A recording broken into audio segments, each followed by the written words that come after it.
Welcome. It's been quite some time.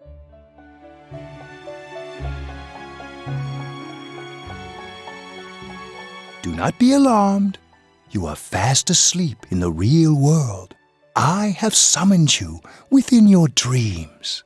Now then, your journey has taken you quite a distance thus far. Do you believe you'll be able to successfully solve this mystery? Splendid! The precise destination of this vehicle, that too is getting rather hard to judge. If we continue driving blindly, we may end up leading you further away from the mystery that you must reach. Well, why don't we take a moment to look back on your journey? It was for that purpose that I summoned you here tonight. Margaret?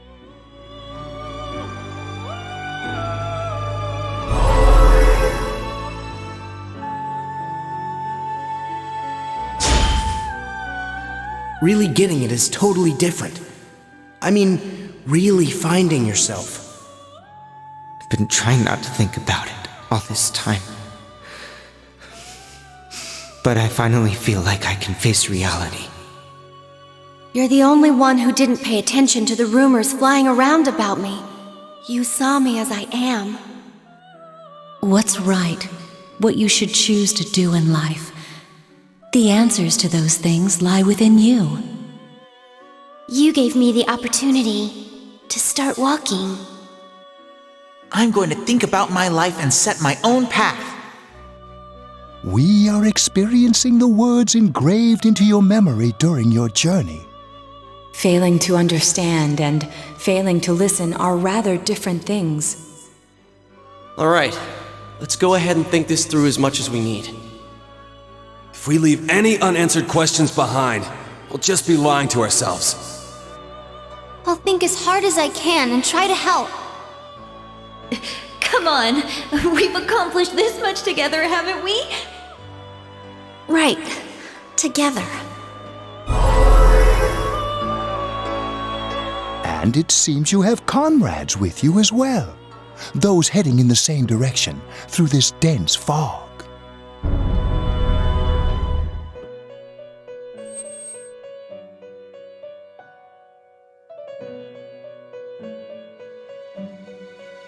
We'll be parked for the moment while I confirm our current heading. As I mentioned previously, this year will signal a great change in your life. Though there isn't much time left, it can be worth your while to take the time to stop and reflect. People are like water flowing in a river. There is only one stream, but all who pass through it are affected differently. Some travel fast. Some change their course, experiencing countless events as they travel down the river of time. Just so. The state of this room reflects the scenery of your heart. Perhaps this may be a time for contemplation rather than action.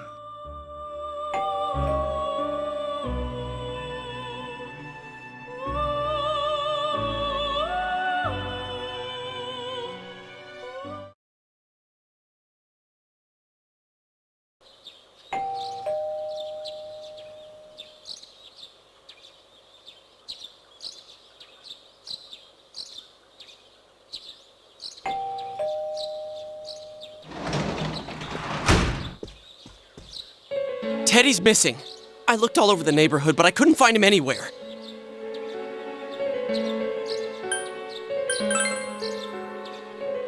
Yeah, me too. He was acting all weird lately. Rise and the others are checking inside the TV to see if he's gone back to the other side. We're meeting pretty soon, so will you come with me to Jeunesse?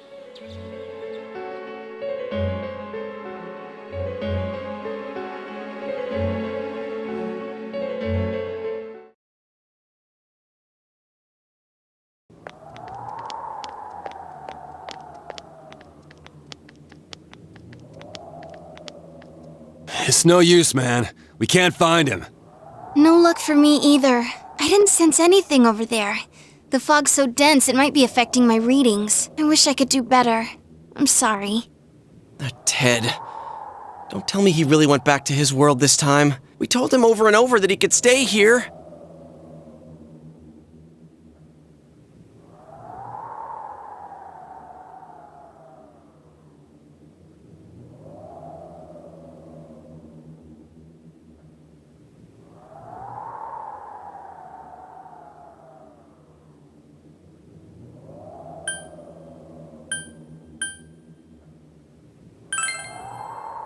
I guess that's all we can do right now. He plays dumb a lot, but he's attached to us deep down. He wouldn't disappear without saying anything, right? I'm worried for Teddy myself, but let's trust in him and await his return. Right now, we must concentrate on the case. It won't be long before Namatame is transferred to another location. We must hurry, or we will miss our only chance to get his perspective on this. You know, I've been thinking about the case since, but something just doesn't seem right. Let's quickly review the facts. Of all the victims, only 2 were killed. Miss Yamano, the announcer, and Saki-san. From the documents we found in the car, we know Namatame had some sort of dealings with them. After that, there were multiple attempted murders in which we were targeted. It was only when he took Nanako-chan that we caught him in the act, identifying his modus operandi in the process. When I hear you put it like that, sounds like the dude's guilty. As a result of Namatame's arrest, the police admitted that Mitsuo Kubo was a mere copycat killer. Back up to yesterday. Remember when you said Namatame didn't have a motive to kill the announcer? That's what's bothering me. Right. Either he's completely nuts, or we're misunderstanding something. You lost me. She's trying to say that if Namatame is sane, then there may be facts in the case we don't know about yet. Sane or insane? Sounds like a play I saw before. When he talks about saving people, what does that actually mean? I don't think there's any doubt that it includes kidnapping people and throwing them into the TV. Could he mean saving them through death? He did call himself a savior and said that the other side is a wonderful world. So they'll be saved if they die? What a bunch of crap! The bastard should have gone and saved himself. What do you think, Senpai?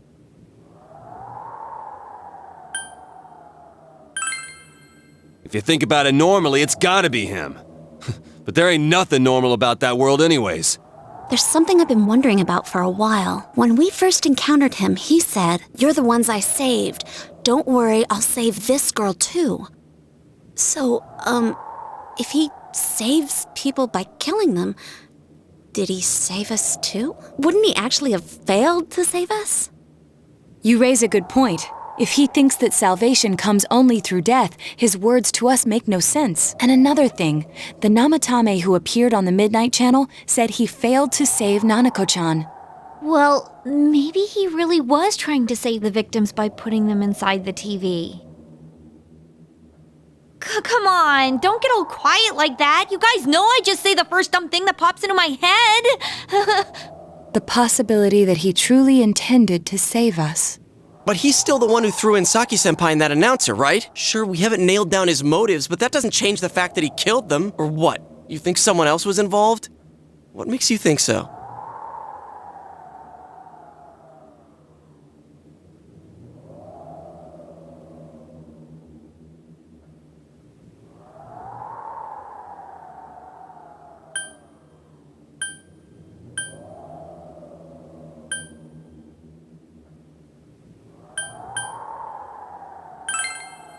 Morning letter? Oh yeah! Whatever happened to that thing? If Namatame's the killer, he must have been the one who wrote it, right? Let's review them.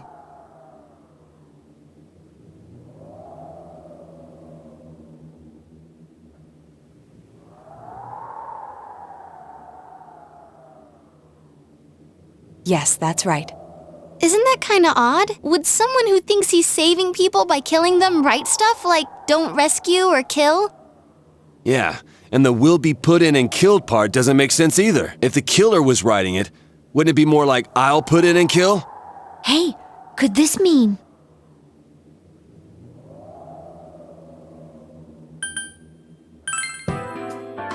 Yeah, it's almost like someone else wrote this letter. But only the killer would write such a letter and deliver it to Dojima-san's house, right? If someone else wrote it, that could only mean... Dear God, Since this is such an unusual case, I was absolutely convinced that other than the Kubo incident, there was one culprit. So Namatame really was trying to save his victims? Everything is exactly the opposite of what it first seemed. In Namatame's parlance, failing would have been the first 2 cases when the victims died. If he had used his method twice and failed both times, he would hardly have continued using the TV. And yet he did. It all seems to suggest that someone else wrote this warning letter while observing the entire case. Someone else? Then it wasn't Namatame that killed Saki-senpai and the announcer? We can't say for certain yet. We urgently need to speak with Namatame face to face.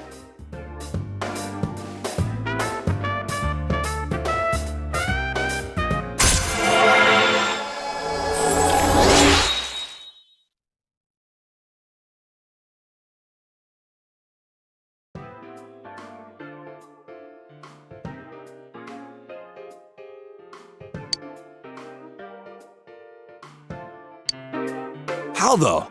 After what happened yesterday, they said they're gonna tighten security. I have a plan, but there's no time to waste. Let's hurry to the hospital.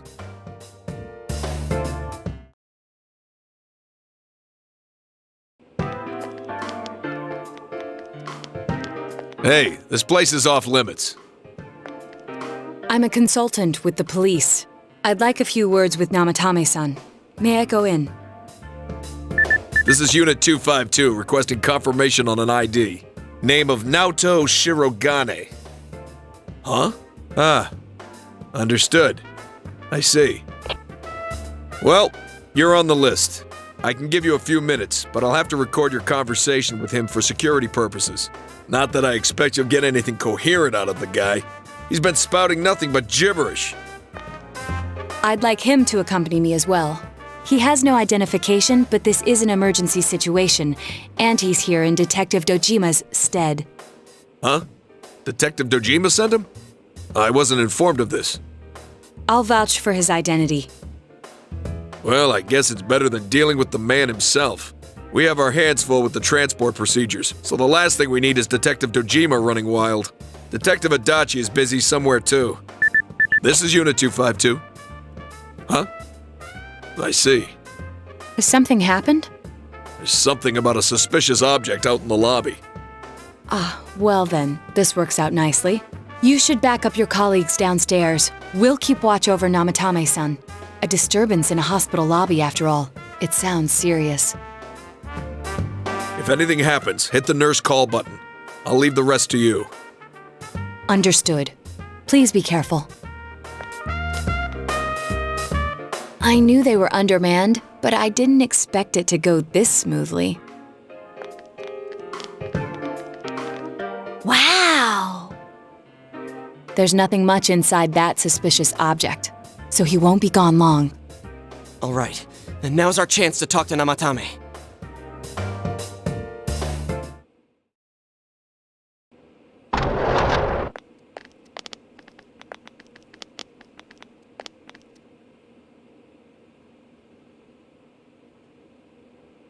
Namatame-san, there's something we'd like to ask you. It's tempting to think that you were the culprit behind this entire case, and to be honest, there are many in this town who hope you are, but we are here to learn the truth. So please, answer our questions. Huh?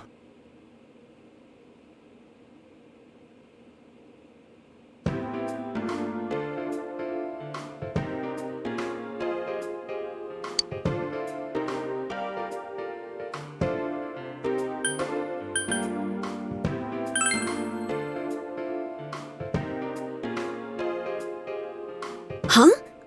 Me?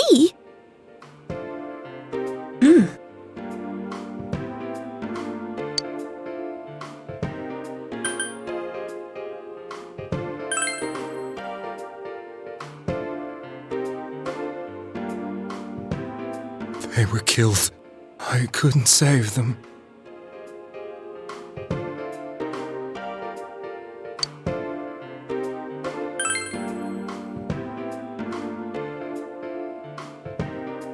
No. If nobody saves them, they'll be killed. That's why I put them in there. Then tell me if my estimation is correct so far.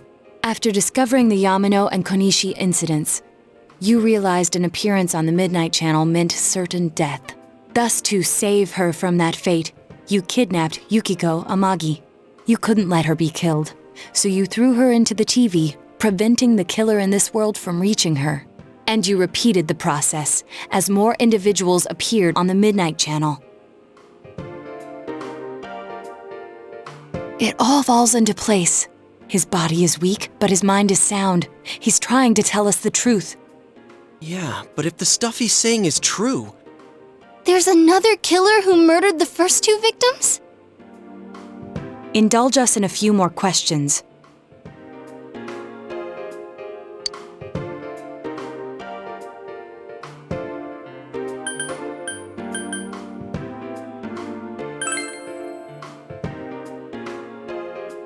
I have no idea. I want to know that too.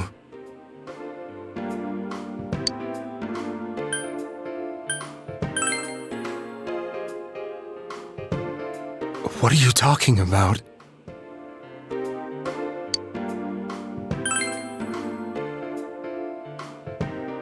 I didn't know. I never thought it would be that kind of place. As I thought.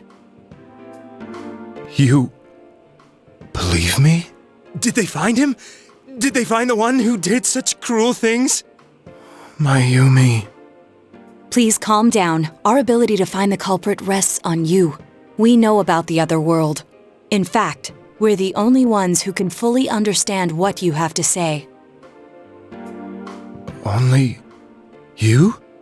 We did blame you for everything at first, but now I think we can accept whatever you got to tell us as truth.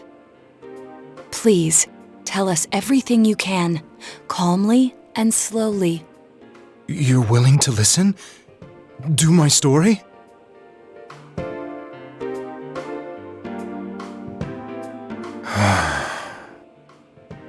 All right.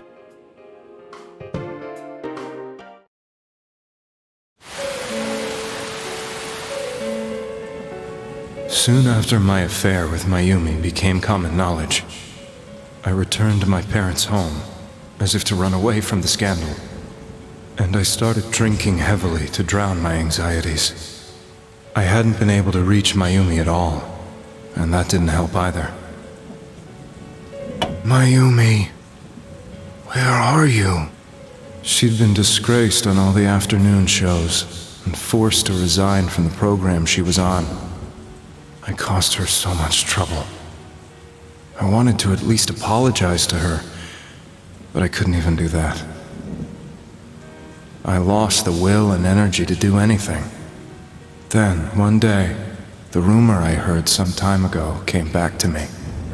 Since I had nothing better to do, I sat down blankly in front of the TV and watched my own reflection. And all of a sudden, there was Mayumi.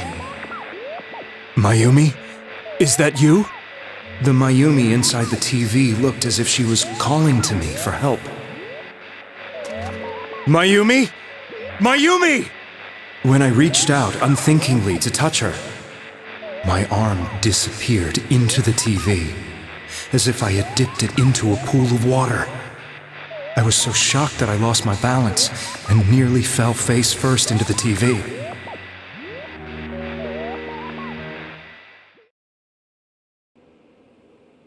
I was so scared. I couldn't understand what just happened. I thought maybe I'd gone insane. In the end, I decided to think of it as just a dream, and I went back to the city the next day after finishing work. The next afternoon when I got to work, I was fired on the spot, as I expected. That wasn't what broke me, though. It was Mayumi being found dead, and not just that, but it had happened in my hometown.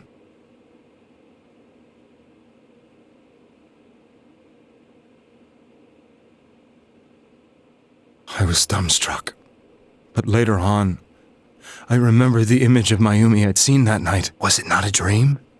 Could it really have been an SOS from Mayumi? I hadn't touched another TV because the first time was so terrifying, but I decided to try it again, and I confirmed that none of it was a dream. So that image, was it something Mayumi showed me, calling for help? That's how I felt. And eventually, you learned of the Midnight Channel. I remembered that when Mayumi was alive, she was chasing a rumor about some bizarre TV program. I'd heard about it before, but I thought it was just an urban legend. But then Mayumi appeared on it, and later turned up dead. The more I thought about it, the harder it became to believe that the two events were unrelated. Soon after that, I came back to Inaba to answer the police's questions. I'd lost my job, and I wanted to know the truth of Mayumi's death for myself. Then, on another rainy night, someone else appeared on the Midnight Channel. It was a girl. She looked like she was calling for help, just like Mayumi. The first thing that came into my mind was, maybe this girl will be the next to die. And that was Saki-senpai. I'd been following all the news about Mayumi, so I noticed right away that she was the girl who found Mayumi's body. And if my hunch was right, she'd be the next victim. I didn't want her to die the way Mayumi did, so I desperately kept watching. I was consumed with the idea of rescuing her. Then, little by little, her image on the screen came into sharper focus. It became sharper? How did you find out it was her? After I came back, my father couldn't bear to see me in such low spirits, and gave me a job with the family business. I met that girl when I delivered a package to the liquor store.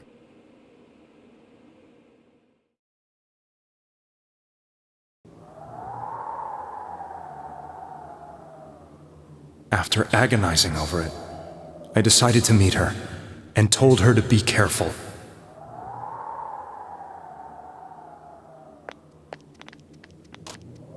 But that same night, on the TV,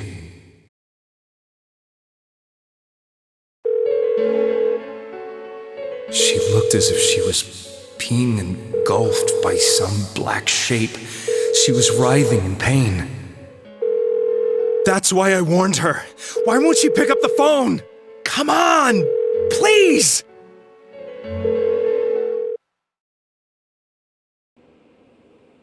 The next day, they found her dead.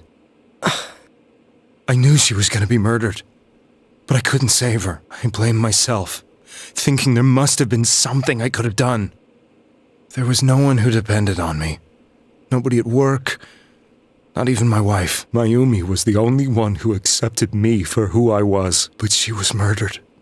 And the same person killed another girl. I was beside myself. I couldn't forgive myself for doing nothing.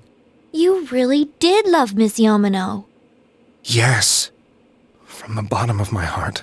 Before I was married, my wife made it big in show business.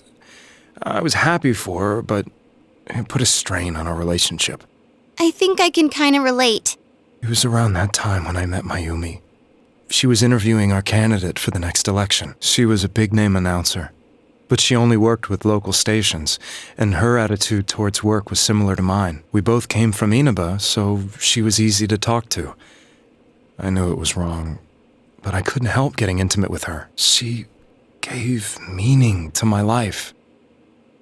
Soon after Saki-san was found dead, yet another girl appeared on TV. That was you.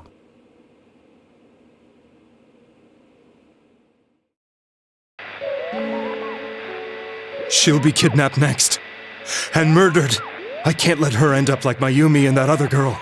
This time, I'm gonna do something. My opponent was a murderer who left no clues to his identity. I thought hard about what I could do to protect her from someone like that. I'll never convince her. If she gets suspicious and they arrest me, who'll save her then? The girl inside the TV looked as if she was smiling at me. And that's when it hit me. I apparently had the power to go through the TV screen to the other side. Then, what if I put her into the TV and give her shelter there before the killer gets her? What are you trying to tell me? That it's safe over there? Is that it? The girl inside the TV seemed to smile at me again. And I thought, no matter what kind of place it might be, it's better than being slaughtered. Once things calmed down, I could just let her out again. If she's inside the TV, there's no way they can find her. It felt as if everything was starting to come together in my mind. Could it be that Mayumi gave me that power to prevent any more victims from meeting her fate? Was it my mission to save people? But there was a big problem. If I explained the situation to the victim, they wouldn't understand. I had already tried that and failed miserably. It seemed the only thing I could do was to take them away. If that was my mission, I'd just have to do it. Or so I thought. Mayumi, please lend me your strength.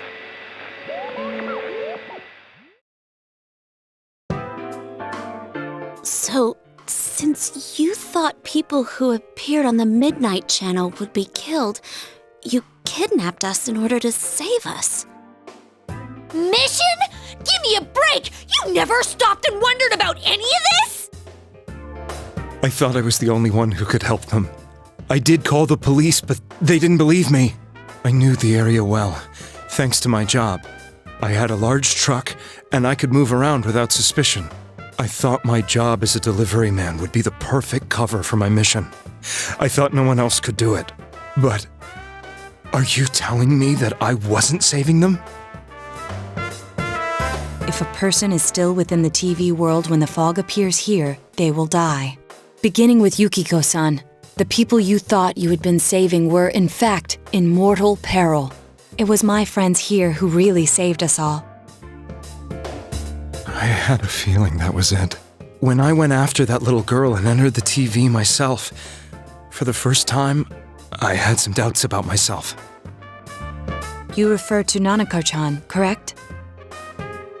The police were after me, so I had to get away. But I still felt I needed to do everything I could to save that poor little girl. That's why I went in after her. But the TV world was completely different than I imagined. Such an abominable, grotesque place. I knew that the three of you who I saved went back to your normal lives, so I didn't realize how terrible that world was. I never knew you couldn't even get out of that place on your own. No. That's a cowardly way to put it. I'd probably already begun to realize that it was a dangerous place. If I hadn't, I wouldn't have gone to see you all. See us? Wait, are you talking about the concert we did at Juness? Yes. I wanted to know why the ones I saved were all hanging out with each other, and how much you remembered. But in the end, I couldn't bring myself to say anything and ran home. I must have felt too guilty. But all the doubts and anxieties I'd been unconsciously suppressing exploded out when I entered the television myself. I thought I was going insane. I probably did. And you know the rest. When I came to, I was lying in a hospital bed. You really were trying to save people. But I ended up doing just the opposite. What a fool. I always wanted to enter the world of politics and become useful to society. But after losing my job and the woman I loved, all I had left was this power. I convinced myself that world was some sort of sanctuary, and I secretly believed myself to be a hero. I never doubted what I saw on TV, and believed everything was as I wanted it to be. I didn't think for myself at all. That's why I couldn't protect them. I'm to blame for all of this.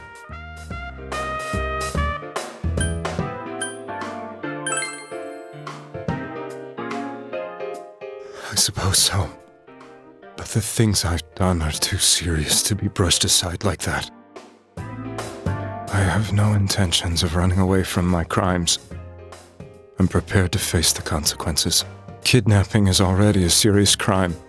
And on top of that, I put all those lives in danger. I'm sorry. The Midnight Channel and the other world, you can hardly be blamed for failing to understand them properly. We must apologize to you as well. Had we let our emotions blind us to the truth, we would have piled all the responsibility on you. I guess from your point of view, people did stop dying once you started saving people. The more you did it, the more you really believed you were preventing their deaths. I'm such a joke. I'm sorry. I'm getting a little tired. What are you all crammed in here for? My apologies. We'll be leaving now. Wait. I beg you, please, find whoever's behind this. You children are the only ones who know about that world.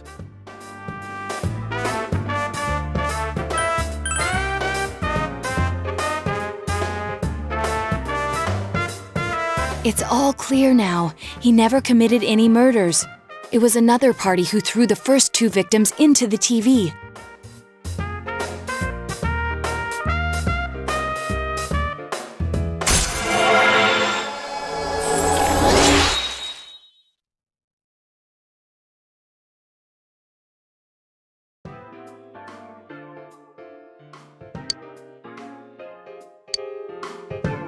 Now get out of here!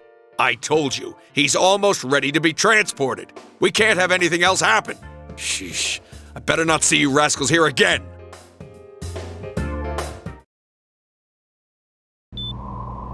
Nanako-chan looks like she's in pain. She's fighting for dear life. This was the last place we saw Teddy, right? He was so worried about her. How can he flake out like this when we have to find the real killer? The police consider the matter closed. We'll have to do all the investigation from here on out. Let's revisit Saki-san and Miss Yamano's incidents and see if we can turn up fresh details. But it's been over 6 months. Wouldn't the trail be cold by now? I know, but we can't give up. We're the only ones who understand what's really going on, and you never know. People might remember some things now because they've had so much time to think about it. Let's split up and talk to people all over town tomorrow. We'll meet up in the evening to discuss our findings.